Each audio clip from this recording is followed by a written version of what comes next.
All right, we're at the top of the hour. So good morning, everybody. Welcome to our first weekly town hall for the COVID-19 Cyber Threat Coalition.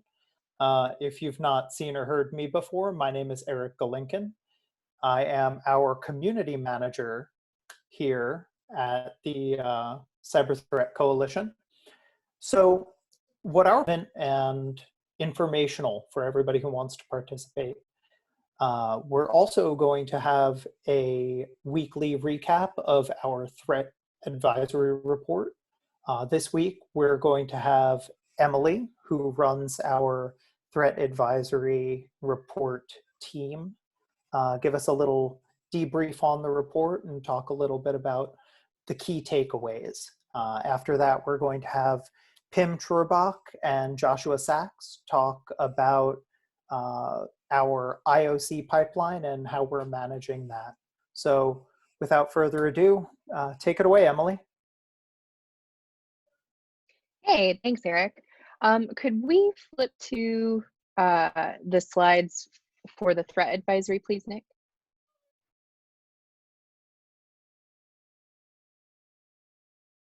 Go back. Perfect. All right. So as Eric said, I'm Emily. I head up the threat advisory work group here. And today I just want to talk about the threat advisory that we published this week and kind of discuss some of the stories that we covered and why we decided to cover them. But I'll say, so for the first bit of this, if you tune out everything else that I say, just take away this first point. So there's no question that we've seen an increase in COVID-themed attacks. We have seen them within data provided to our group. We've seen them in third-party data. You know, phishing and mouse spam and malicious websites are on the rise, you know, as far as things related to COVID-19 attacks. This is not something that's unexpected to probably anyone here, right? So the good news about this, or the silver lining to this, at least from our perspective, is that almost all of these attacks, the vast majority that we've seen, they're rebrands of things that we've seen before. If you've been in security and you've seen some of the standard phishing and mouse spam and malicious website tactics that have been spun up over the years, this will all seem very familiar to you. And the reason I say that's good news is because if your organization is already protecting against spam and phishing, if you have good employee education efforts around how to deal with those types of threats, you're probably in a pretty good spot because these aren't super novel attacks. Now, that leads me into kind of the second story that we covered, which is concerns around healthcare professionals and healthcare organizations. So they're sort of the exception to this, right?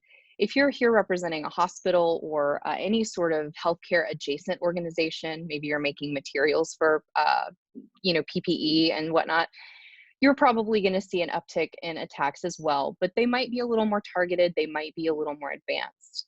So one of the stories that we covered in our advisory this week was about a website. It's called findadoctor.com. And the idea is that someone could use an API to pull data down from this website that contains doctors' information. So their personal information, location, name, email address, etc. The website's designed to help someone quite literally find a doctor. So none of this is shocking on its own, really. This is not a data breach. This isn't data leakage. But kind of reading the room and understanding the global situation, seeing that information floating out there on the internet in just a big bulk set of data really makes it a lot easier to weaponize. So someone could just plug this into their attack pipeline, and it facilitates automation and scaling of phishing and things like that against healthcare workers. So I would say, you know, if you work in healthcare or have healthcare providers close to you, you know, help them stay vigilant about things like this. And, you know, while we covered this story regarding specifically healthcare professionals, I'd say this extends to anyone who is deemed essential personnel right now, particularly because these are folks who are still out and about, having to go to work every day, dealing with higher stress environments than they're maybe used to, maybe getting a little less sleep, very stressed. And so they might not be as vigilant as they normally would be regarding, you know, emails or phone calls that they might get soliciting information. So just kind of a word of warning, we are concerned about that, and we'll keep an eye on that as this continues and unfolds. So the third story that I wanted to touch on and that we included in our advisory is regarding business email compromise attacks. So these are cases when an attacker impersonates an executive or someone with the power to order sending money or sensitive information outside of the organization. So early last week, the FBI issued a warning about a potential increase in these types of attacks. They said they'd already observed an uptick in BEC fraud that's targeting municipalities that are purchasing personal protective equipment and other supplies that are used to fight COVID-19. So we've also seen this internally with data that's been provided to us in the CTC. So again, something else to watch out for. Unfortunately, the FBI press release that's linked in our threat advisory actually lays out a nice series of like indicators to watch out for and things you might want to be vigilant about. So it'd be something good to pass around to people who could potentially, need a list of red flags they might want to look out for. So next slide, please. Okay, so now I want to talk about some of the original data that's come out of our group. I think this is super exciting and promising. So let's look at the graph on the left first. So this graph illustrates the number of domains that were registered per day since early January that contain a COVID-19 related term or something really closely resembling a term using Punycode or something like that. So the red line, perhaps to no one's surprise, is a count of domains that were registered that were classified by domain tools algorithms as malicious or suspicious. And in contrast, that blue line that you see down there that kind of spikes up around the end of March, those are domains that domain tools algorithms say are likely benign. So the one thing I really want to point out about this is just how early on in the COVID pandemic and scare, we saw spikes starting to happen around malicious domain activity and registration, and kind of how the more legitimate domains kind of trailed weeks, or honestly, that's a little bit over a month behind that. So the attackers are out there in full force, obviously. We're seeing huge numbers of domains registered every day. And then if you flip over to the right chart, or just direct your attention to the right chart, this is from Sophos customer data. These are domains that, or excuse me, these are visits to domains with COVID or coronavirus in the name. And you can see almost how they lay really closely together with the trend that's shown in the chart on the left. So people are accessing these links, they're clicking on things, they're opening these websites. So it can happen and is happening, and we're doing our best to keep an eye on it. So hopefully we will be able to provide really valuable information to you, not only through digestive news that we consume and data we consume, but also original research like this powered by our contributors. So that's what I've got for this week, and I will hand it over to Josh and Pim now. Great, thanks, Emily. Nick, if you don't mind going to the next slide. Yeah, and real quick, there's just a quick question from the audience from Len. He'd like to know if these slides are going to be available for everybody. Sure. Yeah, I don't see why not. Yeah, we'll post them to the announcements channel afterwards. All right. Carry on. Cool. Okay. Thanks, guys. Yeah, I'm super excited to see so many people attending. Thanks to everybody for showing up, and thanks to folks for joining our community and for all the folks who are volunteering so far. What I'm going to be presenting today is hopefully won't be seen as too much of a bait and switch. I decided to back up a little bit and talk about the big picture around what we're doing with this COVID-19 Cyber Threat Coalition and how folks can play a part. And out of that's going to flow Pim and my presentation about how we're handling IOCs and block lists within the coalition. So you can go to the next slide, Nick.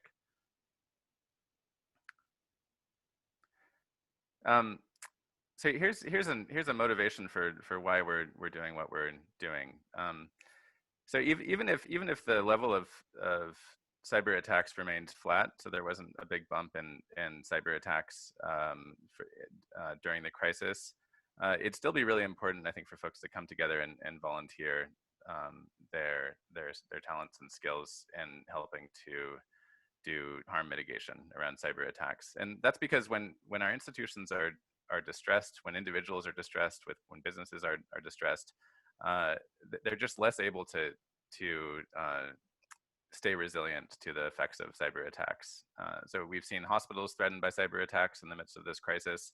Obviously, when hospitals are distressed and over capacity, or in the yellow zone with respect to their capacity, the impact of a cyber attack, even the kind of normal cyber attacks that you see, like mass criminal campaigns that are non-targeted, it's going to be less. We're also seeing businesses under severe distress in the United States, and I think the United States is reflective of other societies around the world. We're seeing mass layoffs. I think that this week's new layoffs, if counted by unemployment, calls for unemployment relief were about 5 million. And we've just seen, we're going into a period in which there's mass unemployment. So the resilience of individuals and families to crimes like identity theft is going to be much lower. And just overall, this is a time in which I think those of us in the cybersecurity profession can come together and help folks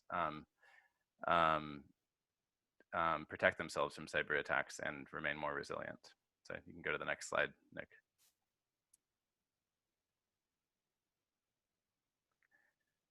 So I think what we can do as volunteers, right? I'm sure if we were all doctors and nurses and worked in healthcare, we would be volunteering ourselves in that capacity, if anything, just by doing our jobs and risking disease. But given that we're cybersecurity professionals, I think we can help by adding capacity to our society's cyber defenses. And you can go to the next slide, Nick. And so that's really the goal of the COVID-19 Cyber Threat Coalition, is to bring folks together to do more than they would otherwise to help protect societies from cyber attacks. What we're trying to do is build a kind of makeshift cross-industry threat lab out of donated services, donated virtual materials that can actually move the needle on threat protection. So we're not interested in simply engaging in a feel-good exercise in which we come together, do some work in which we don't measure efficacy, and then move on with our lives. We're interested in actually having an impact here, and so we're going to be talking today about how we're planning on doing that. You can go to the next slide. So we've been fortunate enough to receive a number of donations, and what we've built, I'd say, in the last month, we've been around for 28 days now, is kind of a virtual IT infrastructure for a tech company. So we have a paid tier of Slack donated for free that can accommodate unlimited membership. That's been obviously vital as a kind of nerve center for this community. We had a number of SOAR companies and threat intelligence companies offer to donate platforms to help us process IOCs. We're going to be talking about that in a little bit. We wound up going with Threat Connect. So we're using donated infrastructure for processing many thousands of IOCs per day through Threat Connect, so we can release them in a block list. We have VPS hosting donated for free, and it's protected via donated Cloudflare services. So that's how we serve up our block list to hundreds of users of that block list around the world. We have donation. We have email via Proton Mail. VirusTotal donated a private tier API key to our group so that we can use VirusTotal to enrich threat intelligence we're getting through our community. We have Office 365, which we're using for coordination amongst the volunteers in the steering committee. We're using Jira and Confluence. We're using 1Password for credential management, and Alienvault has been really helpful in providing support around using their open threat exchange platform for submitting and managing IOCs in a structured, computer readable way. So if it weren't for all these donations, we couldn't function in the way that we are. This is it. We're operating in a very temporary model here, so we don't expect this. We're probably burning a donated 100K a month or so as an organization just to run all these services. So this is not a permanent model for building an organization, right? We're not looking for monetary donations, but we're looking to operate with high efficacy and in an impactful way over the next 6 to 9 months as this crisis proceeds. And we're sort of assembling. We've got a great group of volunteers. We're hoping to get more folks to volunteer who've come together and are helping to stitch together all of these technologies into an operation that can be helpful to the IT security public. You can go to the next slide, Nick. Not to reiterate what I just said, but here's an enumeration of what we've done in the last 28 days. So we started with just, well, one person. So I started this Slack on Twitter, and I think Pim was our first, who's going to speak in a little bit. It was our first member, and then we just grew at a kind of exponential rate for the first couple weeks. So that was 28 days ago that we started the Slack, and since then, so we've stood up a VPS that hosts our block lists. We have a website. There's a firm that donated its services and has designed our website for us. And we have a team that focuses on updating that website on a regular basis with new information. We've built our Slack community. We have a weekly threat advisory that Emily leads a team that puts that out every week. It has original research, statistical analysis. We've got a team of data scientists working on that, and folks who aggregate and distill information from the tech journalism community. And we've got a few vendors who've asked to remain anonymous, but who are donating threat intelligence feeds as well. And we've got infrastructure that's processing those feeds. That amounts to hundreds of millions of indicators per day, actually. So those actually go into our block list as well. And then we've also set up IT infrastructure. So a lot's possible when people come together. We now have far more people than we had when we accomplished most of those things who are around in our Slack and interested in volunteering. So I think there's a lot more that's possible going forward. So you can go ahead, another slide, Nick. It's also possible to fail. So we've produced what now I think as of this last Sunday, I think the IOC team would agree we're now producing a very good block list. So we are ranking indicators in terms of their prevalence and how impactful we think they are, or how potent they are in terms of the threats they represent. We are doing rigorous FP testing before we populate our block list. So we think it's highly unlikely that you'll deal with disruptive FPs if you use our block lists. But these block lists aren't being used by nearly as many people as we think they should be. So most indicators on our block lists aren't detected by most vendors. So by one estimate, 87% of vendors miss the indicators on our URL and domain block list, for example. So that means that folks who aren't using our block list just aren't protected on average.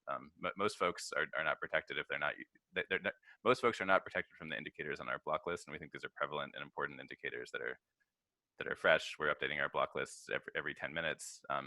So we need to get the word out about them. We need to work with organizations to help integrate the block list. We need feedback from organizations to make sure we tweak the ways in which we're producing them. It's possible that if we don't accomplish that, we just won't move the needle on sort of large scale protection. We also need more engagement in our Slack community. We have a lot of people around, and Eric and his team are working on creating ways that people can engage more. We need to find ways of tapping the human capital that's present on our Slack. We're a kind of human sensor network in this organization, and there's all sorts of ways that we can leverage that to help protect the public. One is surveys. So Emily and her team have put out a survey in the past to get a sense of what people are seeing in terms of threats coming into their networks. Obviously, when folks engage and push information to our Slack, that's really helpful. Pushing indicators, suspicious emails that they're seeing, et cetera, that turns our Slack into a really, really valuable resource. I would say it already is. It makes it more so. And then we've got a lot of folks with really diverse skills. I mean, basically our Slack represents a cross section of our entire industry. Almost any way you slice it geographically in terms of skills, both technical and non-technical, those are both very important.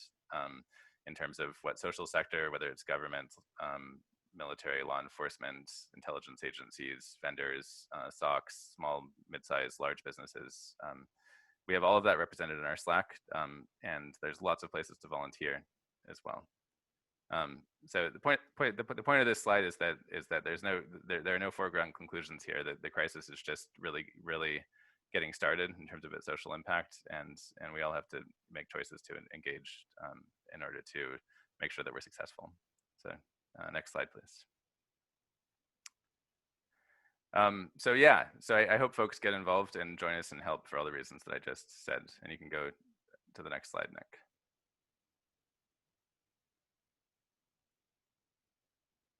So here's the model that we have in our organization. So we've made it really easy to join our Slack. We don't vet people. People can just come on in. We've got about 3,000 people in our Slack. That number is constantly growing. The reason we're doing it that way is we want to make it really easy for people to join who may not engage very much at all, but may benefit from just receiving the information that we're providing. If we gated things with a sign-up form and a vetting process, we think the public would be less able to take advantage of the value provided by our community. Of course, there's information that you don't want to just broadcast to the public. So we do have a vetting process, and we have a vetted volunteer pool. People can get vetted. That just involves us verifying that you are who you say you are, and then join private channels in which the level of security is slightly higher. And then we have team leaders, steering committee members, all the folks on this call here are on the steering committee. That's a much higher level of commitment. So if you're interested in just participating in the general audience, just consuming our block lists and giving us feedback is a great way to participate. Responding to surveys we put out, signal boosting our social media posts, those are all great ways to contribute. And we understand people are under huge amounts of stress. Not everybody can participate at a core level, but just doing those things if you're in the general audience would be hugely helpful to us. If you're in the vetted volunteer pool, really what we're looking for folks who join that group are folks who are willing to take a few tasks a week, and folks who work in the security industry. And that's, think of that as constructed very broadly.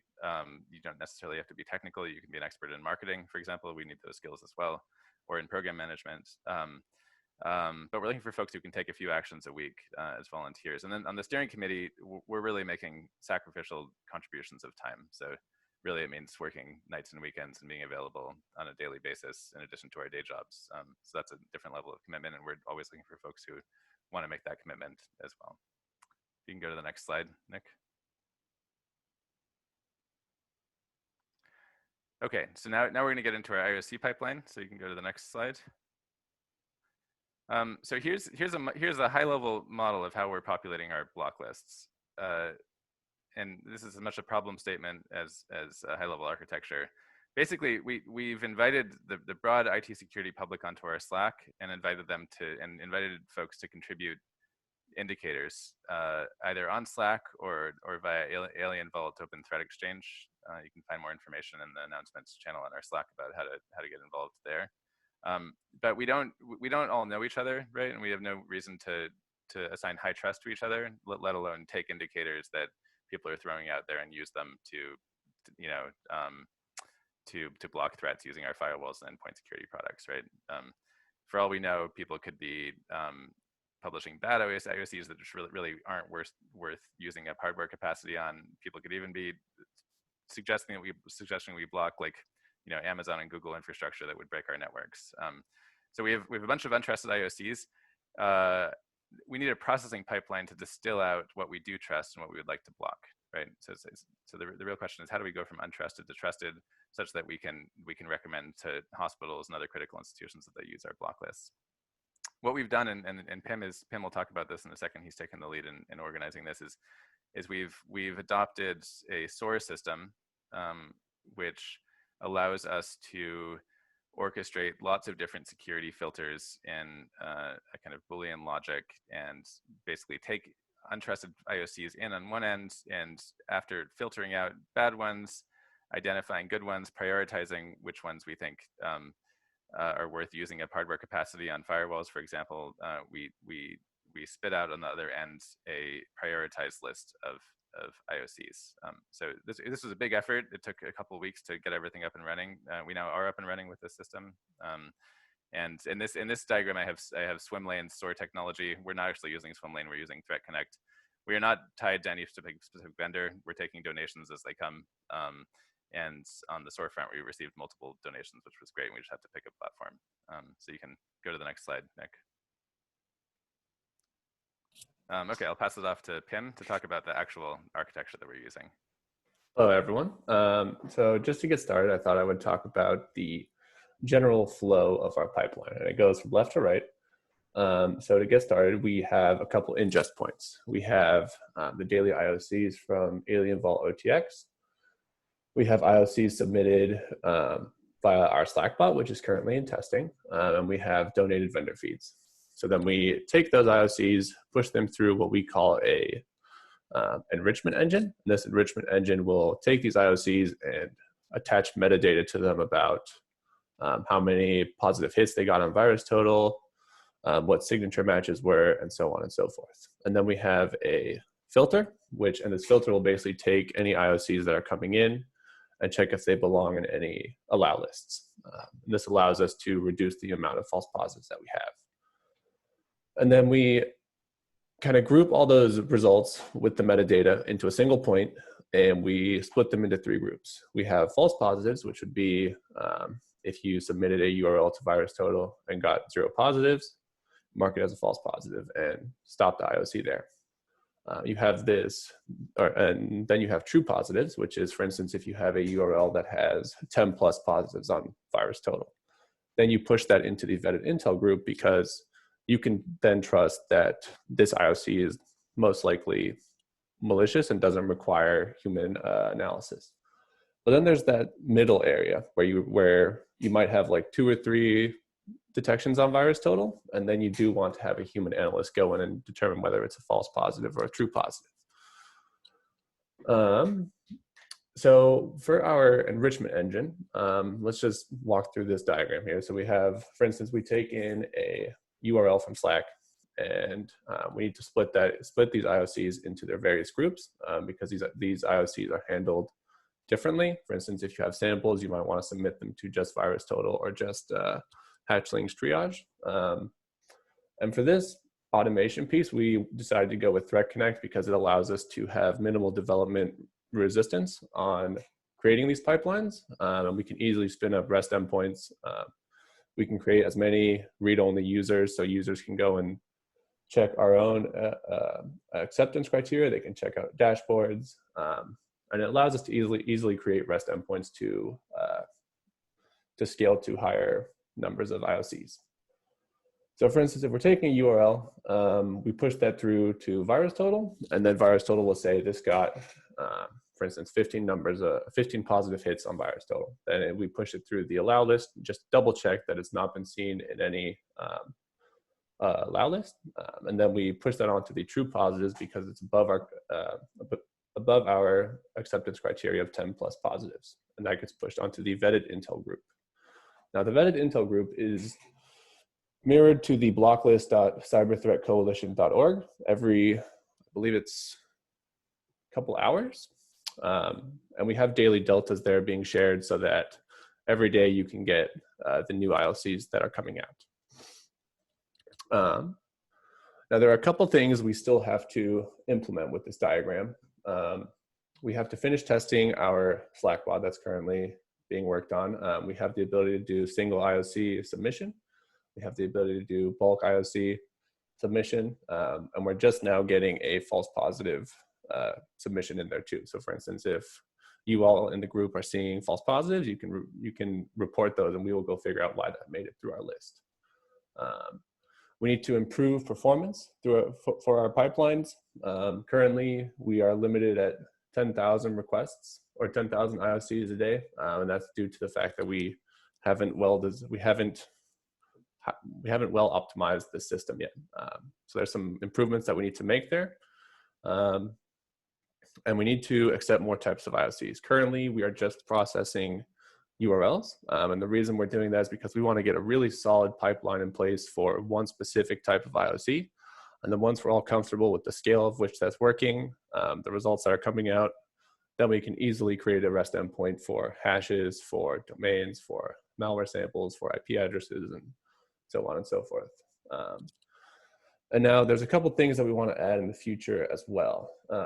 We want to maybe publish a list that has different acceptance criteria. For instance, if you say, oh, well, 10 plus positives, like that's way too strict. We want to block everything that has 2 plus.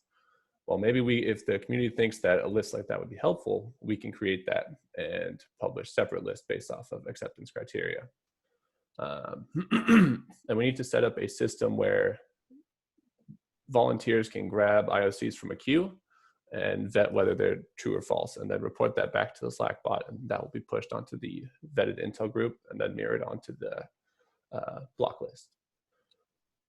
We need to implement the allow list filter. So that's something that a couple of people have offered to donate services for. Basically just check against a large list of IOCs before you start processing them. We also want to create a 4th ingest point, being a web form, so that users can submit through a website or whatever they're most comfortable with. And we also need to create some dashboards so that we can give a clear picture about like what kind of work we're doing and what we're processing and what our false positive rates are. Because that's going to help us fine tune this for the future and create a really good product that helps everyone. That's all I got. All right, well, Pim, we've got a couple of questions for you.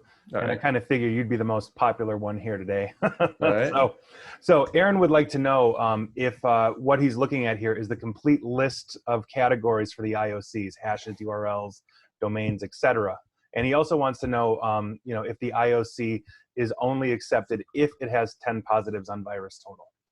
So currently so again, everything that's coming in is we consider unvetted. And so these aren't the only types of IOCs that we're going to process. I just listed a couple major ones. We can set this up for any sort of IOC that's coming in. And if there are recommendations for what helps people the most, we're happy to take some feedback there. What was the other part of the question? The other question was the IOC is only accepted if it has 10 plus positives on virus total.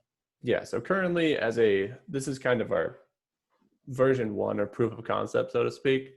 Currently we are just checking if it has more than 10 positives, then we mark it as a true positive.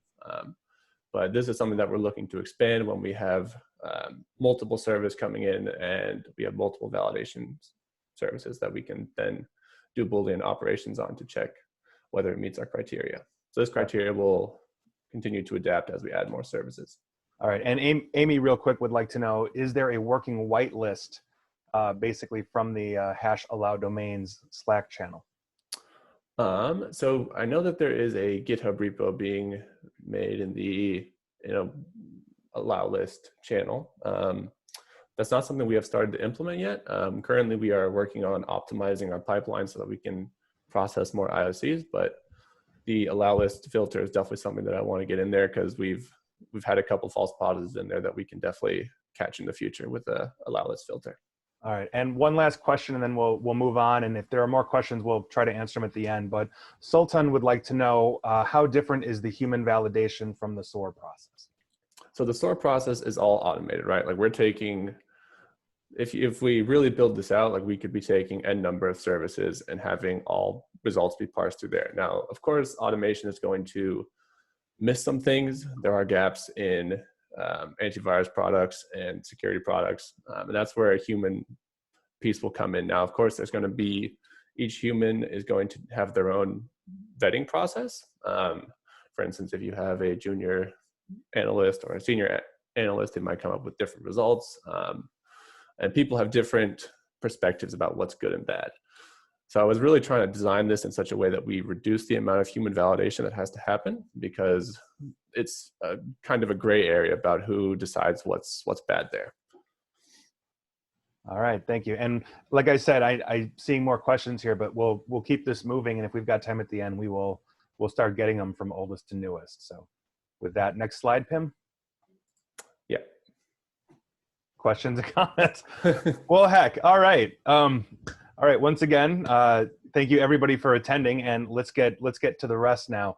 So an anonymous attendee would like to know, is the COVID-19 Cyber Threat Coalition going to develop any offensive plan for pursuing bad actors, such as COVID-19 themed phishing, malware, et cetera, and basically, are we working cooperatively with like the FBI, Interpol, et cetera? I'm happy to answer that. Yeah, I mean, so our primary focus is on getting out a really good block list that's continuously updated with fresh indicators, and getting folks to adopt it so they can protect themselves, and publishing a threat advisory that helps folks understand how the threat landscape is moving and adjust their security posture accordingly. Like, those are our two big focal points, and we're developing metrics around making sure that we're doing well and continuously better on those things. So on a volunteer effort like this, our thinking is you have to pick one or two things to focus on, and then just really drive them. That being said, we do have law enforcement representation in our volunteer pool and our steering committee. I would dare say we have Interpol representation, and then representation from lots of different areas in the U.S. I know we have both federal and local. So there's a lot of folks in law enforcement who are around the effort. And I would say, as a secondary goal, we are interested in passing on information to them when it's relevant to do takedowns and that kind of thing. All right, and we've got another question. Do you see the CCTC as a competitor to other threat intel platforms as a value add them? I guess I'll take that too, and then hopefully other folks can take the next question. So we definitely are not interested in competing with anybody. If other folks are doing similar things, we are interested in collaborating with them and figuring out ways that we can all be efficacious. There aren't like normal life interests being represented in our volunteer pool and steering committee. This is an extra we're all doing in our spare time to try to help people in the time of crisis, right? And once this is over, we're going to go back to our daily lives. So it's not like we're not pushing organizational interests or engaged in sort of turf battles or anything like that. Yeah, and I'd also like to add too that, I mean, we've had, I would say, very positive talks with other organizations that are spinning up, and we're not necessarily competing. I think to, what Joshua's point is here is that we're all trying to work collaboratively here. At the end of the day, we're all in this together, right? I mean, the pandemic is agnostic to what group you're in. So I think that's very important. Now, we've got a couple of other questions here real quick. Sultan again asks, the website shows that the MISP instance is currently in beta. Is there any progress on that? As far as I know, I have no task items for a MISP instance. I know that there's the official COVID-19 MISP instance set up by circ.lu, but I'm not sure what that relates to. Okay. Does anyone else have anything? I mean, we do integrate with MISP instances through Alienvault OTX. Maybe that's what's being referred to there. So part of the reason we picked Open Threat Exchange as our threat sharing platform was because of its interoperability, and one feature of that is it can export data in MISP format. All right. But yeah, I agree with Pim. If there's an effort to build a MISP instance for our coalition, that's great, but we're not aware of it on the steering committee. Okay, maybe it was something that we floated and it's Right. got out there, but yeah, thank you. And the very last question, and this one I'll answer real quick because a couple of people asked, how do you become a vetted volunteer? The easiest way, just get on Slack and you can send a DM to either myself or Eric, who is running the community. He's a panelist here, and we can take you through that process. And, just make sure that, as you're becoming a vetted volunteer, please understand that we do have just a little bit of time commitment, as Josh showed that pyramid of what we're doing here. We do need people to contribute, and we're not saying you have to have a second day job. Like, I think everybody here is pretty much done, but we do need help in that sense. And so thank you if you are interested in that. And like, by all means, we have people, and to answer another question, we have people represented here from around the globe.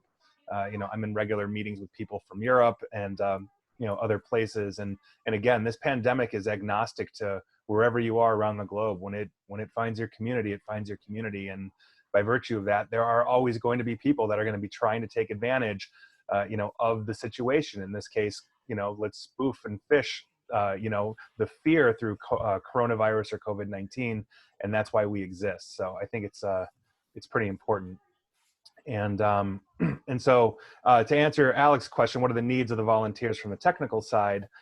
He's a programmer. Does anybody want to take that in terms of on the IOC side or anything else? Yeah, I mean, as Josh mentioned earlier, right? Anything that you can contribute, whatever skills you have, whether they're soft skills, whether they're deep technical skills, whether you're a programmer or a threat analyst, a data scientist, whatever.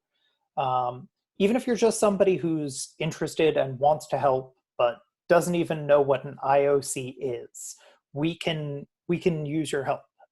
We need people to help manage the community, right? I would love more people to help manage the community. If you're a programmer, we need people to write Slack bots. We need people to write IOC parsers. We need people to write all kinds of things. So if you want to contribute, there are places you can contribute, and you can feel free to reach out to me or anybody else on the panel, but I think they would all prefer you reach out to me. And we'll find a place where you can contribute. We absolutely have a need for programmers and anybody else. To add on to that, on the ISE Pipeline side, we need people who have skills with automation within the Threat Connect platform. We're pretty comfortable with our scale of 10,000, and we can do that with very minimal resistance. But having to scale it up to 80,000 does require some custom scripting within the platform. So that's definitely something that we are looking to work with specific Threat Connect engineers, but of course, like, they have a day job as well, and it's hard to get their time sometimes. All right, and with that, I don't see any more conversation, so we can bring it on home. Great, yeah. Thanks everybody for joining us. We're planning to host these weekly, so any feedback you have, you can feel free to direct my way. Any topics you'd like to see covered next Thursday, send them my way, and we will do our best to make this as enjoyable an experience for everyone as possible. Also, yeah, please retweet us. Please talk about us on Twitter and LinkedIn, or literal anywhere. Facebook, I don't care. Gab, are people still on Gab? Do that too. Maybe not that one, but all the other ones. Yeah, thank you so much. Thanks, guys. Thanks, Everybody's everyone. doing. Thank you.